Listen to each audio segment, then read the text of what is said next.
بسم الله الرحمن الرحيم. ومن أحسن قولا ممن دعا إلى الله وعمل صالحا وقال إنني من المسلمين. وما أرسلنا من قبلك من رسول إلا نوحي إليه أنه لا إله إلا أنا فاعبدون. ولقد بعثنا في كل أمة رسولا أن اعبدوا الله واجتنبوا الطاغوت فمنهم من هدى الله ومنهم من حقت عليه الضلالة فسيروا في الأرض فانظروا كيف كان عاقبة المكذبين. السلام عليكم ورحمة الله وبركاته. إن الحمد لله نحمده ونستعينه ونستغفره ونعوذ بالله من شرور أنفسنا ومن سيئات أعمالنا من يهده الله فلا مضل له ومن يضلله فلا هادي له وأشهد أن لا إله إلا الله وحده لا شريك له وأشهد أن محمدا عبده ورسوله. يا أيها الذين آمنوا اتقوا الله حق تقاته ولا تموتن إلا وأنتم مسلمون. يا أيها الناس اتقوا ربكم الذي خلقكم من نفس واحدة وخلق منها زوجها وبث منهما رجالا كثيرا ونساء واتقوا الله الذي تساءلون به والأرحام إن الله كان عليكم رقيبا. يا أيها الذين آمنوا اتقوا الله وقولوا قولا سديدا يصلح لكم أعمالكم ويغفر لكم ذنوبكم ومن يطع الله ورسوله فقد فاز فوزا عظيما. أما بعد فإن خير الحديث كتاب الله وخير الهدي هدي محمد صلى الله عليه وسلم وشر الأمور محدثاتها وكل محدثة بدعة وكل بدعة ضلالة وكل ضلالة في النار. أعوذ بالله من الشيطان الرجيم. بسم الله الرحمن الرحيم.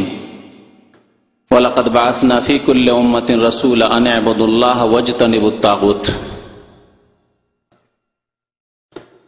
মহান আল্লাহর সমস্ত প্রশংসা যে আল্লাহ রাব্বুল আলামিন একমাত্র সারা বিশ্বের সৃষ্টিকর্তা, যিনি সবকিছুর মালিক, যিনি আমাদের দুনিয়া আখিরাত ইহকাল পরকাল সবকিছুর মালিক, আমাদের হায়াত মত সবকিছুর মালিক আল্লাহ পাক রব্বুল আলামিন, যিনি জীবন দান করেন, যিনি মৃত্যু দান করেন, যিনি সুখ দান করেন, যিনি মানুষকে দুঃখে নিমজ্জিত করেন, সবকিছুর মালিক একমাত্র আল্লাহ পাক রব্বুল আলামিন। তার সমস্ত প্রশংসা।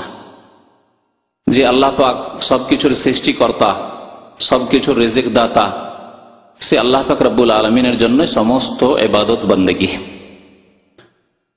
দরুদ ও সালাম নাযিল হোক প্রিয় নবী মুহাম্মদ রাসূলুল্লাহ সাল্লাল্লাহু আলাইহি সাল্লামের উপর, যিনি আল্লাহ পাক রব্বুল আলামিনের পক্ষ থেকে শেষ রাসূল হয়ে প্রেরিত হয়েছিলেন এবং সমস্ত আম্বিয়ারা যেমন দাওয়াত দিয়েছিলেন একমাত্র আল্লাহ পাক রব্বুল আলামিনের একত্বের, তাওহীদের, ওয়াহদানিয়াতের, একমাত্র আল্লাহ পাক রব্বুল আলামিনের ইবাদত বন্দেগীর, একমাত্র আল্লাহ পাক রব্বুল আলামিনের সৃষ্টি যে সবকিছু তাঁর, রিজিক দাতা যে একমাত্র তিনি, এই তাওহীদের শিক্ষা দেওয়ার জন্য সমস্ত আম্বিয়া এবং রাসূল প্রেরিত হয়েছিলেন। শেষ নবী মুহাম্মদ সাল্লাল্লাহু আলাইহি ওয়াসাল্লাম সেই তাওহীদের দিন, আল্লাহর একত্বের দিন নিয়ে এসেছিলেন মানব জাতি পর্যন্ত। আল্লাহুম্মা সাল্লি আলাইহি আল্লাহুম্মা বারিক আলাইহি। আজকে সংক্ষেপে আলোচনা করব, কারণ সময় 9:15 হয়ে গেছে, আর আপনাদের সাথে এর আগে ওয়াদা আছে যে 10টায় আমরা আলোচনা শেষ করে দেব। গত সপ্তাহের বা তার আগের কয়েকটি প্রশ্নও আছে যার উত্তর দেওয়াও জরুরি, সেজন্য খুব সংক্ষেপে আলোচনা করব। আর বিষয়বস্তু হচ্ছে এই তাওহীদ সম্পর্কে, আল্লাহর একত্ব সম্পর্কে। তাওহীদের কথা যখন বলি, যদিও শব্দটি অনেকেই যারা আরবি ভাষা বুঝেন না তারা বুঝেন না, কিন্তু আল্লাহর একত্ব এই কথাটি বুঝেন। এটি হচ্ছে দ্বীন ইসলামের বৈশিষ্ট্য, এমন এক বৈশিষ্ট্য যে বৈশিষ্ট্য আর কোনো দিনে নেই। যেসব দিন আল্লাহ পাক কোন জামানায়, কোন কালে নাজিল করেছিলেন, মনোনীত করেছিলেন, তারপরে সেই দিনগুলি, সেই ধর্মগুলি বিকৃত হয়ে গেছে, সেসব দিনেও নেই, সেসব দিনের অনুসারীদের মধ্যেও নেই।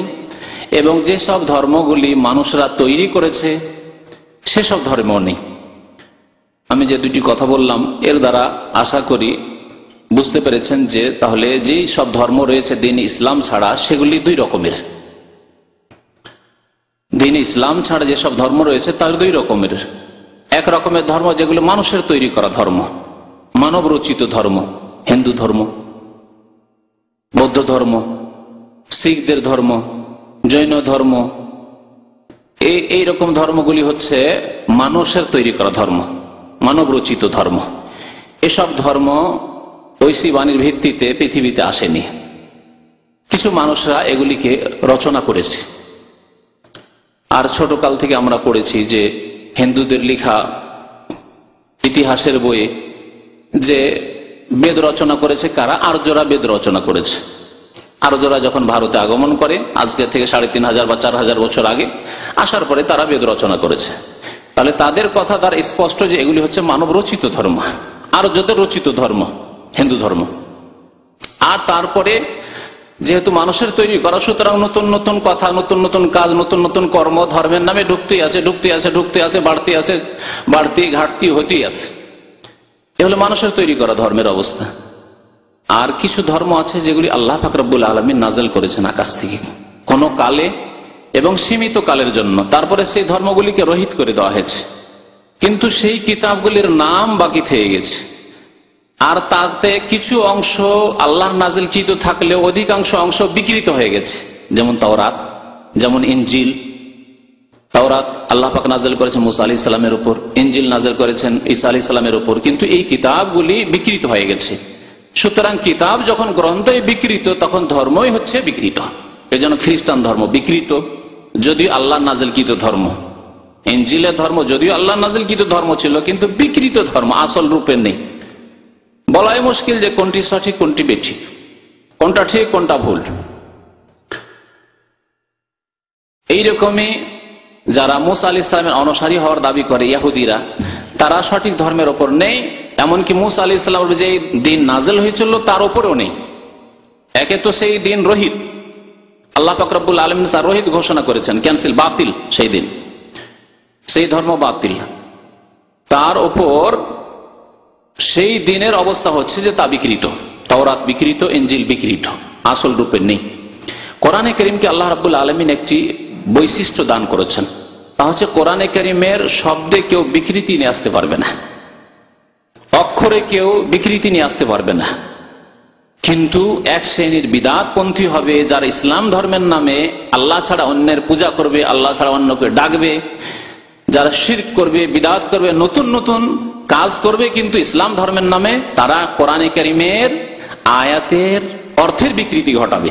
তা ঘটিয়েছে মাজার পূজারীরা, কবর পূজারীরা, পীর পূজারীরা, যতগুলি বাতিলপন্থী সুফিবাদে যারা বিশ্বাসী, যতগুলি সুফিবাদ রয়েছে বাংলাদেশের প্রেক্ষাপটে চরমনাই, শর্ষিনা থেকে শুরু করে আটরসি, মাইজভান্ডারি, যত তরিকা রয়েছে।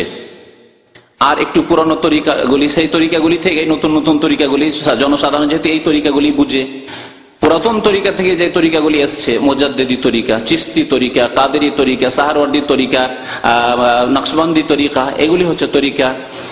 তো এই সব তরিকাগুলি হচ্ছে কি মানুষের তৈরি করা, মানুষের তৈরি করা। আর এই মানুষ যে তৈরি করেছে, যেমন হিন্দুদের ধর্ম রচিত, মানব রচিত, এরকম এগুলি মানুষ রচিত, মানুষের তৈরি করা। এতে কিছু তারা সাহারা নেওয়ার চেষ্টা করেছে, তারা কিছু প্রমাণ টেনে নিয়ে আসার চেষ্টা করেছে কোরআন থেকে, হাদিস থেকে, কিভাবে কোরআন এবং হাদিসের অর্থে বিকৃতি ঘটিয়ে, অপব্যাখ্যা করে। জি, আল্লাহ পাক রব্বুল আলামিন সেই উদ্দেশ্যে কোরআন কারীমে সেই আয়াতগুলি নাযিল করেননি, নবী কারীম সাল্লাল্লাহু আলাইহি ওয়াসাল্লামের সেই হাদিসগুলি সেই উদ্দেশ্যে বলা হয়নি যে উদ্দেশ্যে তারা সেগুলির অপব্যাখ্যা করে তারা ব্যবহার করে। তো এইভাবে শিরক ঢুকেছে মুসলিম উম্মতে। বলছিলাম যে তাওহীদ হচ্ছে ইসলামের বৈশিষ্ট্য, তাওহীদ হচ্ছে ইসলামের বৈশিষ্ট্য, সে কথায় ফিরে আসি। তাছাড়া যতগুলি ধর্ম রয়েছে সেগুলিতে শিরকের অনুপ্রবেশ ঘটেছে।